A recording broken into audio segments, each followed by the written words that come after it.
Kung ikaw ay nagdadala ng isang mabigat na problema sa iyong buhay alinman mula sa bukid, trabaho, utang at iba pa. Gupitin ang isang tangkay ng kamoteng kahoy at ilagay ito sa iyong karga na iyong dinadala. O gamitin ito bilang isang tungkod upang suportahan ang iyong sarili habang naglalakad. Benepisyo: hindi mo mararamdaman ang bigat ng dinadala mo. Nakakagaan ito sa karga, alam ito ng ating mga ninuno at lolo't lola, kaya naman nakakakita ka ng mga matatanda sa baryo na naglalagay ng tangkay ng kamoteng kahoy sa kanilang karga o ginagamit ito upang tulungan ang kanilang paggalaw kapag nagdadala ng mabigat na karga habang papunta o pabalik mula sa bukid.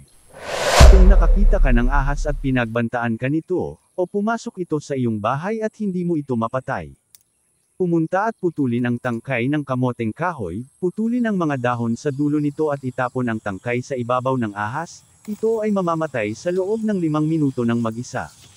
Kung ginagambala ng mga daga ang iyong bahay, mamitas ng mga dahon ng kamoteng kahoy at ilagay sa 4 corners ng iyong silid at tatakas sila at hindi na babalik ng mahabang panahon. Ilagay ang tangkay ng kamoteng kahoy sa 4 na sulok ng iyong bahay, hindi lalapit ang mga tuko sa dingding sa iyong gusali. Kung nagdududa ka, subukan ito at bigyan ako ng feedback.